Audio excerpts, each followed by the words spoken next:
C'est parti pour ceux qui connaissent ou non, ça va être assez succinct, rapide. Si vous voulez des informations complémentaires, n'hésitez pas à revenir vers moi lors du débrief du webinaire où je vais vous passer un petit coup de fil et on fera le point sur les informations, voir si vous avez d'autres questions, des idées qui vous sont venues en tête ou autre. Donc là, pour ceux qui me connaissent pas, pour mettre un visage sur cette voie, c'est moi qui m'occupe de la solution au sein de Whatsoft.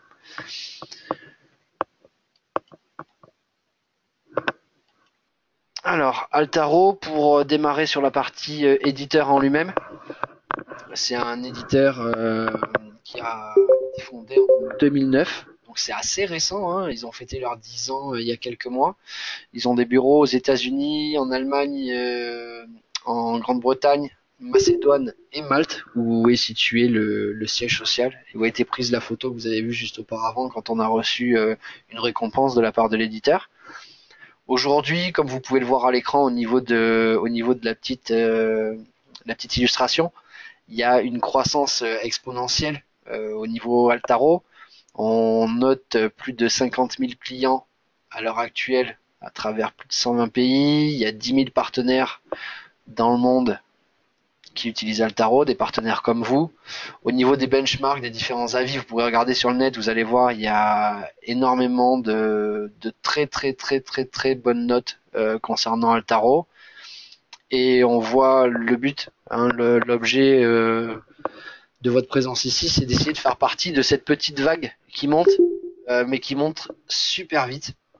On voit le nombre d'hôtes protégés en 2019, on est à plus de 100 000. C'est vrai qu'il y a une croissance qui est assez énorme, et ça, bien sûr, ça concerne uniquement la partie VM Backup. Donc le cœur, un petit peu l'origine d'Altaro. Côté éditeur, il y a 4 valeurs fondamentales qu'ils apprécient et qu'ils aiment mettre en avant, sur lesquelles ils ont fondé un petit peu leur structure. Il faut une certaine facilité d'utilisation. Donc la première sauvegarde, pour ceux qui ont déjà déployé l'outil, ils ont dû s'apercevoir que c'était simplifié quand même au maximum. C'est beaucoup de next lors de l'install. On n'a pas besoin de déployer de base SQL ou autre, comme sur des produits concurrents. En un quart d'heure, globalement, on a fait toute l'install. On a paramétré ses backup location, ciblé son note, et on lance des premiers jobs de backup sans souci. En moins de 15 minutes, tout ça peut être fait. Je ne dis pas que le job va être terminé, forcément, si le premier, c'est assez long par rapport à la volumétrie, puisqu'après l'incrémentiel se met en place. Mais tout ce qu'il y a en amont, en moins de 15 minutes, vous avez lancé votre premier job sans aucun souci. Le deuxième point important, c'est leur support. C'est vraiment un support de grande qualité. Moi, j'ai la chance d'être à leur contact assez fréquemment, pas plus tard qu'hier. Ils ont fait une prise en main sur mon poste pour la démo, pour régler quelque chose qui venait d'arriver, un souci suite à une mise à jour. Et c'est vrai qu'ils sont ultra réactifs. L'avantage, c'est qu'on peut prendre contact avec eux très facilement. Il faut parler en anglais. Donc je sais que certains vont être rebutés un peu au niveau téléphone, mais ce qu'il faut savoir, c'est qu'il y a une fenêtre de chat qui est directement accessible sur le site de l'éditeur, sur www.altaro.com, ou directement depuis l'interface du soft. Donc vous cliquez sur Live Chat et vous allez être pris, vous sélectionnez le produit sur la partie VM, physique ou Office 365. Et là derrière, vous allez être mis en relation instantanément avec un agent de support côté Altaro. Et l'avantage, c'est que ce support, qui est de qualité, je le répète encore, hein, c'est pas pour leur jeter des fleurs, mais franchement, ils font du bon boulot. Et il faut savoir qu'ils sont ouverts 24/24, 7 jours sur 7. Donc si un jour vous êtes coincé un samedi chez un client en fin de journée ou autre, vous pouvez pas nous appeler chez Whatsoft pour bénéficier, je dirais, pardon, d'un support en français. Comptez sur eux, ils sont hyper réactifs, hyper compétents, faut pas hésiter, ils sont dispo H24, 7 jours sur 7, donc faut foncer. Au niveau de l'accompagnement, là c'est quelque chose à mettre un petit peu plus, je dirais entre parenthèses, sur le marché français, parce que vous allez retrouver beaucoup de tutos, beaucoup de webinaires dispo concernant Altaro. Après, il faut savoir que la majorité à l'heure actuelle de ces ressources sont en anglais, donc ceux pour qui l'anglais ne pose pas souci pour en foncer et en profiter assez facilement. Pour les autres, on va pas leur demander d'aller explorer tous les tutos en anglais ou autre. On essaiera de faire ce qu'il faut au cas par cas en français, bien évidemment, de notre côté. Et c'est là que le dernier point côté éditeur, ils passent uniquement par le channel. Ils vont jamais attaquer vos clients finaux en frontal. Ils peuvent pas se le permettre. Déjà sur le marché français, il y a une personne qui parle quelques mots de français uniquement, donc ils peuvent pas se permettre d'attaquer le marché français sans passer par le channel habituel, ce qui change de certains concurrents. Au niveau des avantages principaux, ils sont simples, clairs. C'est l'intuitivité et l'ergonomie de l'interface. Elle est vraiment hyper facile à prendre en main. On suit le menu de haut en bas lorsqu'on l'installe pour la première fois. Et on fait des glisser-déposer, des VM sur les emplacements, les stratégies, les planifications, etc. Donc c'est vraiment hyper intuitif. Le support, j'en ai déjà assez parlé. Je vais pas leur retresser des lauriers encore une fois. La tarification super avantageuse, que ce soit sur le modèle perpétuel ou le modèle MSP, parce que vous verrez, il y a deux modes de licensing. Et au niveau technique, les performances de déduplication, là, Altaro est leader sur le marché très clairement. Vous allez pouvoir comparer éventuellement, je vous invite à le faire avec d'autres solutions que vous utilisez. Le volume des backups sera toujours inférieur avec Altaro grâce à leur perf au niveau de la dédupe et de la compression qui sont ahurissantes. Il y a pas mal de testeurs qui découvrent Altaro qui sont des fois scotchés. Des fois certains s'inquiètent même de savoir où est la sauvegarde tellement c'est léger. Donc à ce niveau-là, j'invite ceux qui ont des solutions concurrentes et qui hésitent à franchir le pas, juste à faire un test, sauvegarder une VM avec Altaro et avec une autre solution pour mesurer la volumétrie de la sauvegarde. Donc on va arriver sur la partie VM Backup. Comme je vous ai dit, ça va être assez succinct ma présentation. Ça sauvegarde les VM pour Hyper-V et VMware. Facilité d'utilisation et de déploiement. Globalement, il y a tout ce qu'il faut dans une solution de sauvegarde. Vous avez la dédupe, mais avec des performances, comme j'ai dit, au-dessus de tous les autres concurrents du marché. Aujourd'hui, on a de la sauvegarde continue, de la réplication, de la resto granulaire, bien évidemment, au niveau fichier ou Exchange. On a l'archivage JFS qui est assez sympa, qui permet d'avoir une antériorité de sauvegarde sans exploser ses supports de stockage. Boot from backup pour démarrer les VM depuis une sauvegarde pour ceux qui n'ont pas l'infra pour mettre en place la réplication. Globalement, c'est une solution fiable et rapide, que ce soit sur la partie physique ou la partie VM. Globalement, les performances sont excellentes, que ce soit forcément quand on a un volume de backup qui est réduit, les traitements ensuite par la suite sont forcément en conséquence réduits et plus rapides. Ça consomme peu de ressources, donc c'est vraiment un bon produit au niveau technique aussi. Mais après, il faut voir que pour avoir un bon produit, des fois on est obligé d'y laisser un bras. Là, c'est pas du tout le cas avec Altaro et vous allez même voir en fonction de certains cas des possibilités pour vous de générer énormément de marge. Je bascule sur le pricing direct du coup pour vous montrer. On a les licences perpétuelles d'un côté, les trois premières, standard, unlimited, unlimited plus. Moi je vous recommande pas la standard qui bloque déjà à 5 VM par hod, donc si l'infra évolue, il faut une deuxième licence. Il n'y a pas de déduplication que je vous ai mis en avant auparavant, donc c'est vraiment un atout super important pour vous et aussi surtout pour vos clients, parce que certains, grâce à ça, vont pouvoir se permettre d'externaliser alors qu'avant ils ne le pouvaient pas. C'est vrai qu'il y a un delta qui est de 110 € sur les prix publics. Ce sont les prix publics qui sont affichés en bas pour la partie perpétuelle. Donc 110 € d'écart sur un prix public, c'est pas énorme, et c'est vrai que le client bénéficie de beaucoup plus de possibilités d'évolution, de beaucoup plus de technologie sur l'édition Unlimited, qui représente pour moi un bon rapport qualité-prix. Après, pour ceux qui ont des clients qui sont plus exigeants, là on bascule sur de l'Unlimited Plus, on rajoute du coup la sauvegarde continue, la réplication, et tout est un cran un petit peu au-dessus. Il y a le modèle MSP, le prix qui est affiché c'est votre prix d'achat, 4,50 par VM par mois. Ce prix d'achat est verrouillé en termes de com par l'éditeur. C'est-à-dire que du coup, le client final ne pourra pas trouver sur un modèle MSP combien vous payez, et l'éditeur vous laisse fixer la tarification librement. C'est super intéressant. Vous voyez en fonction du client s'il est chronophage ou pas, autonome, si vous savez qu'il va y avoir pas mal de boulot dessus ou autre. Vous l'accompagnez d'un autre service, vous pouvez diminuer un petit peu le coef que vous appliquez. Le modèle MSP, comme c'est un prix à la VM mensuel, il est intéressant quand on a une typologie client bien précise. Il faut maxi 4, grand max 5 VM par hyperviseur pour être compétitif.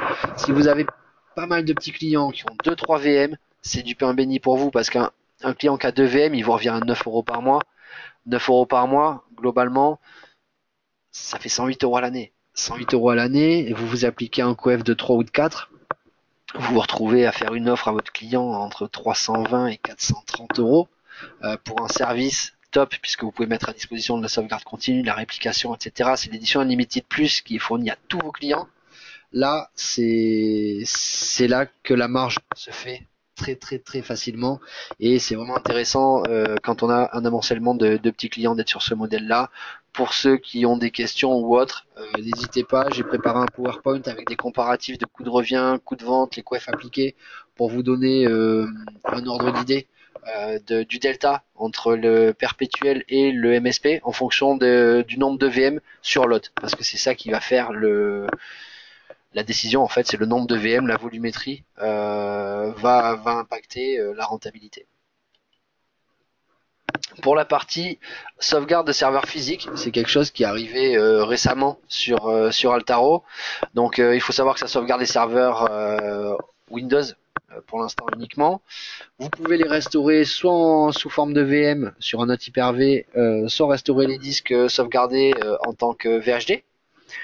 On a du CBT, du change block tracking, pardon, pour éviter les scans complets et avoir des backups plus rapides. Vous allez me dire, il n'y a pas de bar métal. Non, le bar métal restore, il n'est pas encore là. Il est prévu pour décembre, janvier.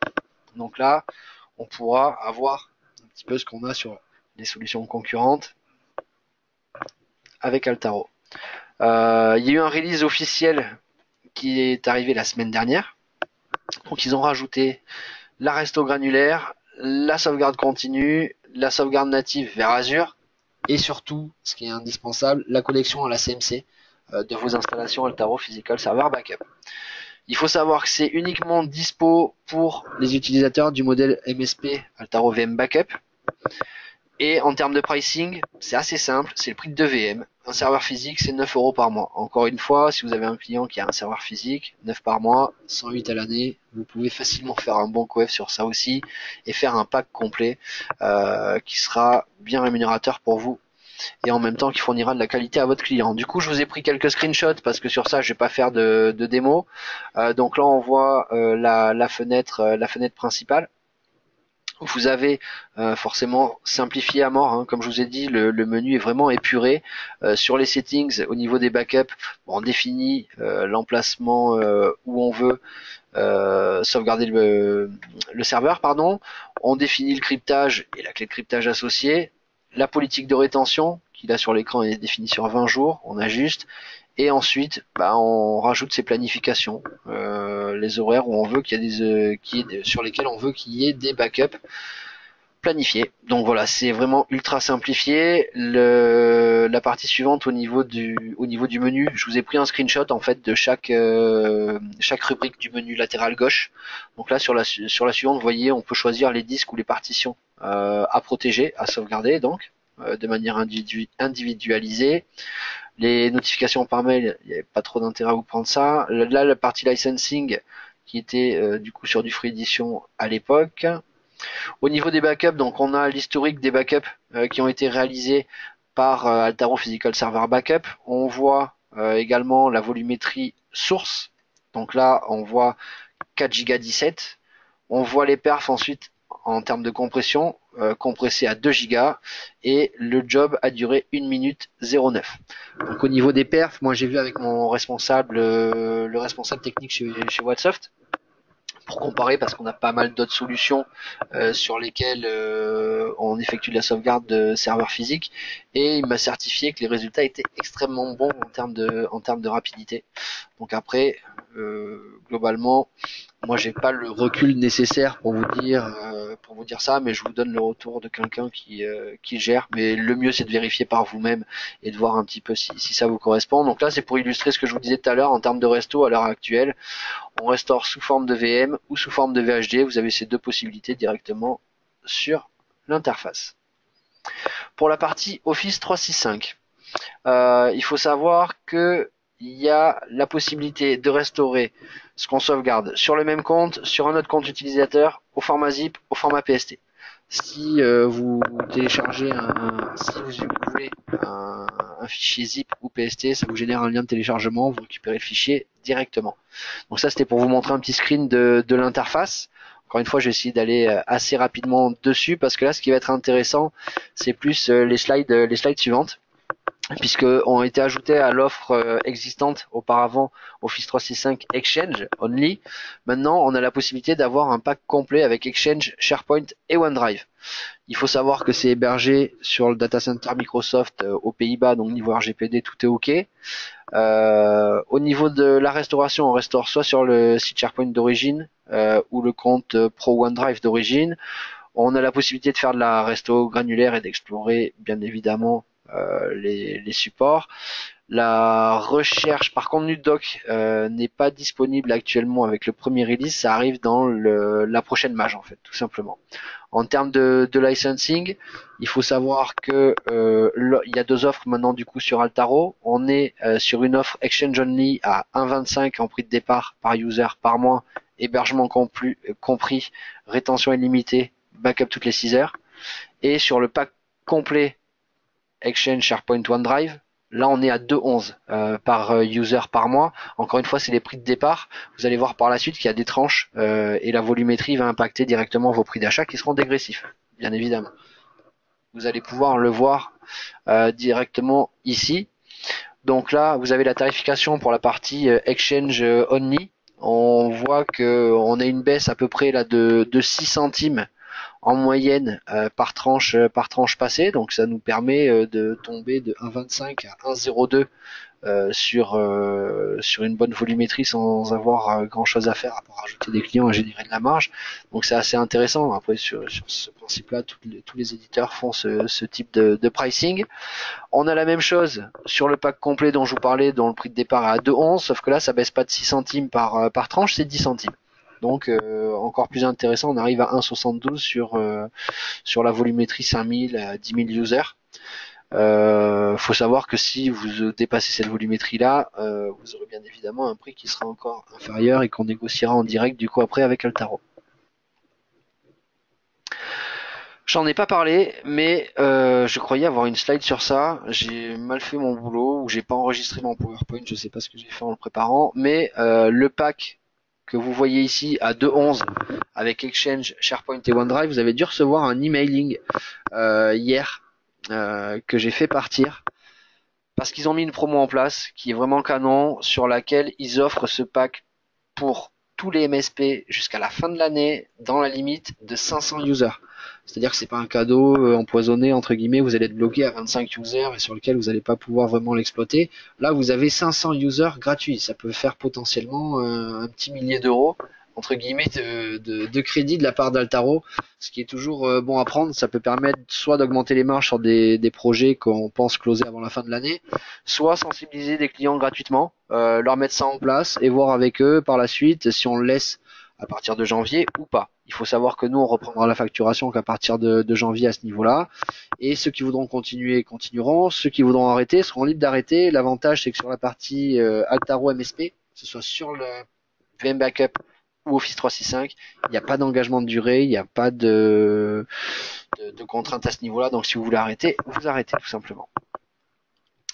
Du coup on va passer à la démo de la CMC. Je vais me connecter, donc là je viens de ça c'est l'écran de l'accueil de la CMC, donc on voit, on a la partie VM Backup qu'on peut sélectionner en premier et la partie Office 365 qui est juste en dessous.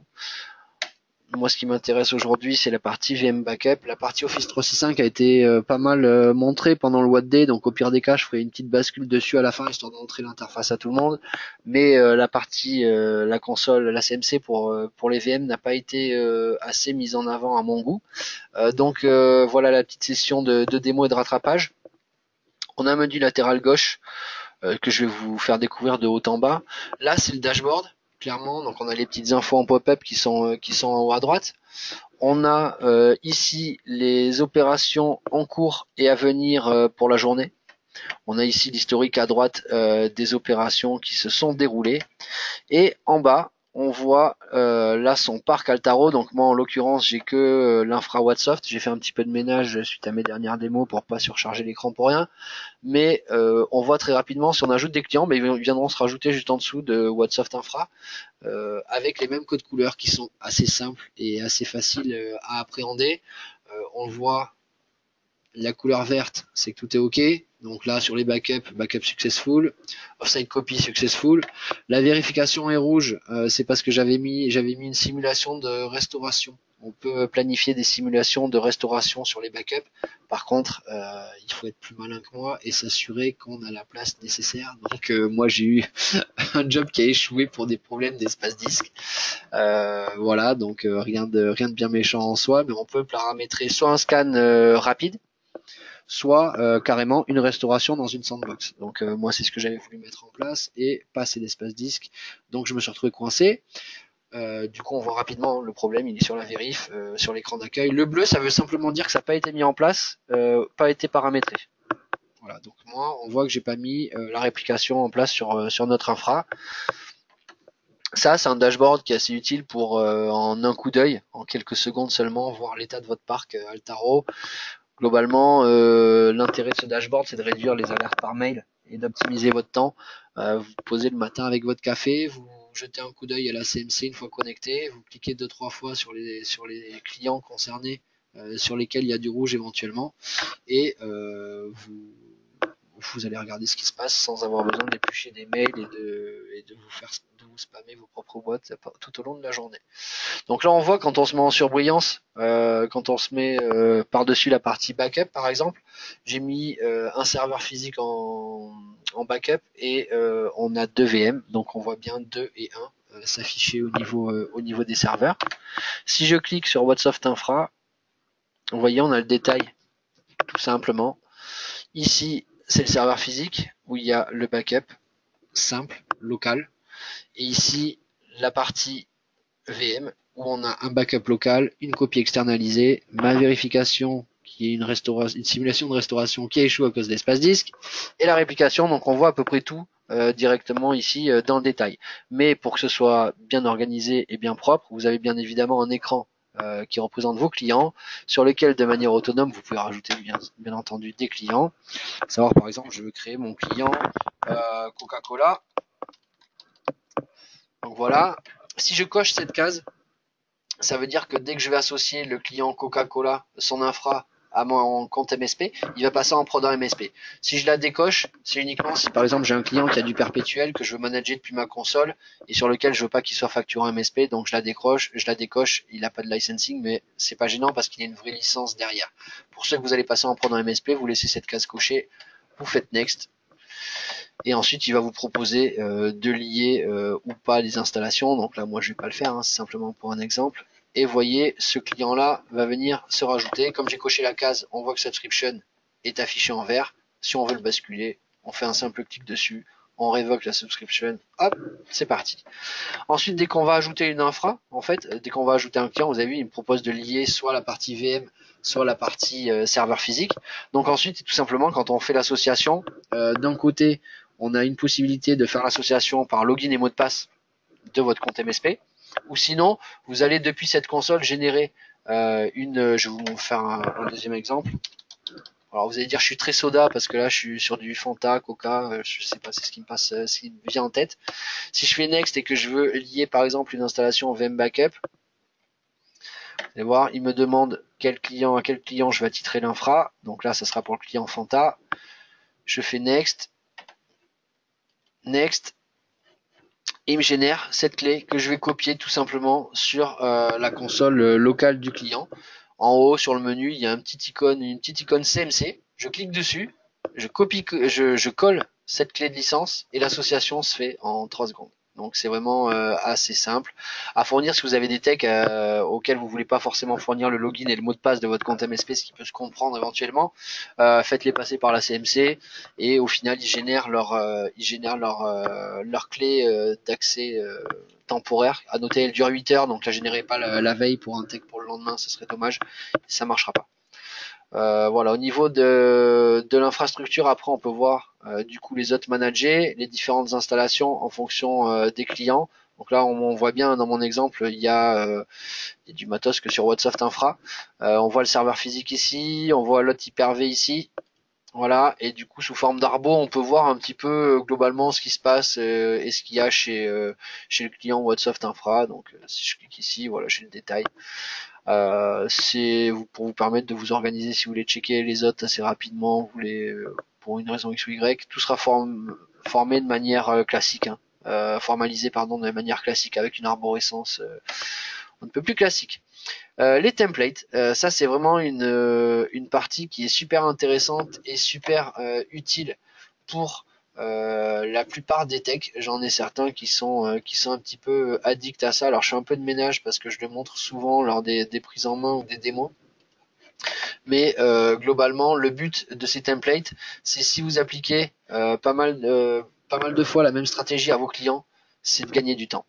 En gros, le template va nous permettre d'accumuler un ou plusieurs jobs qu'on va ajouter les uns aux autres pour les appliquer en 2 clics à une VM d'un client qu'on vient d'associer à son compte. Donc là, par exemple, on va se dire, mais là, ça va être le template classique niveau 1.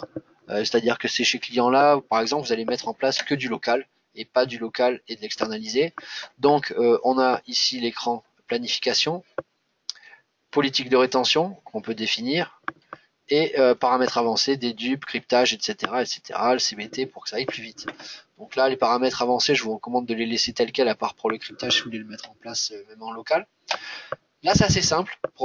Je vais mettre en place une planification. On a les jours de la semaine qui sont ici à gauche. On coche les jours sur lesquels on veut qu'il y ait un backup local qui soit fait. Et si on veut qu'il y ait une copie externalisée qui suive, on coche la petite case à droite. Donc là, on va dire dans l'exemple d'aujourd'hui, je veux par exemple un backup local à 12h30 chez mes clients pour pas impacter la bande passante pendant la pause entre midi et 2, mais avoir une sécurité au milieu de la journée. Je veux pas de copie externalisée, je veux pas impacter la bande passante. Donc là, je sauvegarde, il me fait un résumé de mon job. Là, ce job-là, tous les jours, midi et demi, il n'utilise pas la sauvegarde continue puisque c'est sur une planification. Ok.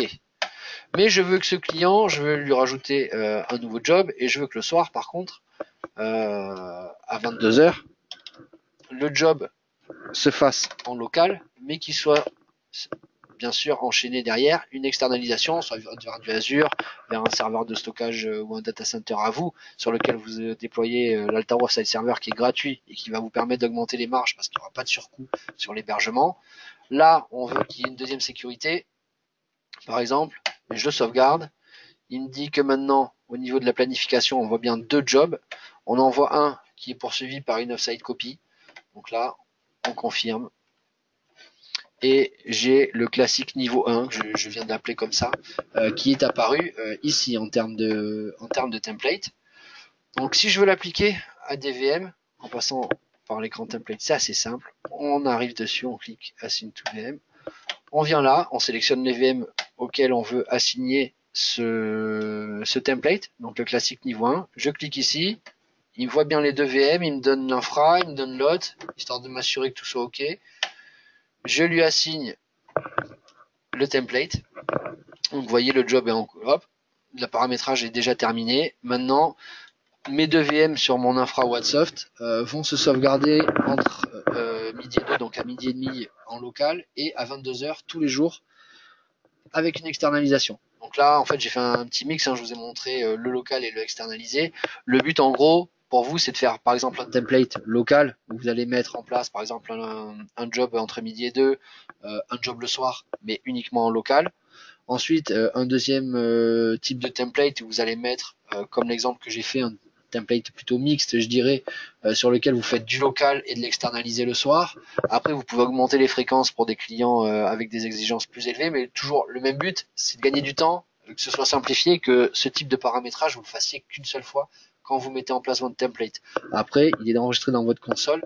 Vous ne le paramétrez pas sur la console locale du client, vous l'assignez depuis la CMC et tout se fait automatiquement. Donc confort, gain de temps et gain de productivité pour tout le monde, hein, qui met les mains dans la console, et c'est vraiment appréciable. Au niveau des alertes, on peut paramétrer bien évidemment les alertes comme dans tout type de solution en fonction des événements. Donc si on veut que les fails, forcément on coche que cette colonne là. Si c'est vraiment personnalisable en fonction des différents éléments, on peut également envoyer à ses clients un rapport quotidien. C'est-à-dire on sait que le client va commencer à 9 h le matin, par exemple, on va dire, écoutez, à 8 h 45, je veux qu'il reçoive un rapport en fonction de ses sauvegardes. Donc, on va bien évidemment cliquer ici pour envoyer uniquement les informations au client du client concerné. Donc là, par exemple, je veux sur Whatsoft Infra avoir un rapport quotidien. Je clique ici, je définis un contact par mail ici. On rentre son nom, son prénom, le type du contact, si c'est la facturation générale ou technique, ça après c'est pas forcément important, surtout l'email, et il sera assigné comme destinataire des rapports quotidiens que vous pourrez envoyer à vos clients sans avoir rien à faire tous les jours. C'est un petit truc en plus qui va vous permettre aussi de justifier un petit peu la presta et le suivi derrière, parce que les clients voient pas forcément quand on monitore tout à distance, quand on supervise tout ça, et ils aiment bien avoir ce petit truc palpable. Comme quoi mon prestataire il s'occupe vraiment de moi, je reçois mes rapports, tout est carré, il y a des choses qui bougent et c'est important pour vous de le mettre en avant à ce niveau-là aussi. Pour la suite, je vais vous montrer également surtout la partie report, les rapports qui sont super importants pour vous. Bon après je passe, on peut prendre des backups manuels, faire des copies off-site manuelles, la réplication, de la restauration forcément. Je vais pas vous faire un topo sur ça, vous faire perdre votre temps parce que c'est un peu plus simple et classique. Mais ce qui est super intéressant, c'est plutôt la partie storage, où là vous allez pouvoir voir en fonction de chaque client la volumétrie des backups concernés. C'est-à-dire que ceux sur qui vous allez faire qu'une offre en local, ça va pas avoir un impact énormissime. Simplement, ça vous servira d'outil de suivi, à voir comment ça évolue sous forme de graphique ou autre. Mais pour les cas d'externalisation, vous allez avoir un surcoût lié à l'hébergement. Si par exemple vous mettez ça sur Azure, Amazon S3 ou Wasabi, pour citer les trois qui sont pris en charge nativement par Altaro, vous allez avoir un surcoût. Donc forcément, vous allez vous également mettre un surcoût à votre client par rapport à sa volumétrie. Et là où c'est intéressant pour vous, c'est au niveau technique déjà forcément vous allez y être gagnant, puisque on voit bien que les performances de Dedupe d'Altaro vont vous permettre, vous allez facturer votre client sur la taille de la VM source, et vous allez avoir un coût réel uniquement sur le stockage réellement utilisé. Donc il y aura un petit delta qui sera à votre avantage. Mais l'intérêt, c'est que vous allez pouvoir éditer en fonction de vos clients des rapports sur la volumétrie. Donc là, on a un visu, un preview assez basique, je dirais. Si on exporte au format CSV, il va nous demander de cibler le client. Moi, je veux Whatsoft Infra et il va nous demander la plage temporelle concernée. Donc là, on a soit le mois en cours, soit le mois dernier, soit les 6 derniers mois ou les 12 derniers mois. Du coup, on choisit la période. Par exemple, moi, je veux 6 mois. Je clique là, bam, il me génère un CSV. Je le télécharge dans mon navigateur direct. Et j'ai toutes les données volumétriques concernant les sauvegardes, soit en local, soit en off-site, de mon client. Là, notez qu'ici, j'étais sur la partie backup storage, ce qui veut dire que ça correspond au local. Si on va sur le off-site, on a les informations forcément qui vous concernent, bien évidemment. L'historique des opérations, ok, il n'y a pas forcément d'intérêt à ça. À noter encore une fois que depuis la CMC, vous avez cette petite bulle de chat qui est dispo. Donc là, c'est pour faire un exemple. Pour vous montrer que le chat c'est vraiment hyper pratique. Bam, voilà, je suis en contact avec Oliver, c'est instantané, j'ai pas attendu, il est là. Hi Oliver, sorry just for a test. Et voilà, donc vous voyez bien que c'est instantané. Le côté pratique du chat, c'est que si on n'est pas super serein en anglais, au pire des cas, on peut faire un petit coup de Google Translate à côté, si besoin. La possibilité de faire aussi des glisser-déposer, de screenshots avec des messages d'erreur ou autre directement dans la fenêtre, c'est vrai qu'on gagne du temps. Et à ce niveau-là, c'est toujours du confort en plus. Moi, j'utilise beaucoup le chat plus que le téléphone. Donc, on a même les infos. Vous voyez, là, on voit qu'il l'a lu. On a l'info quand il a reçu le message, quand il a lu. Voilà, ah, no worries, have a nice day. Et c'est bon. Du coup, c'est pour vous montrer que j'améliore pas la vérité. Hein. C'est instantané le chat, c'est vraiment tout confort, quoi. Voilà, du coup j'ai fini pour ma partie.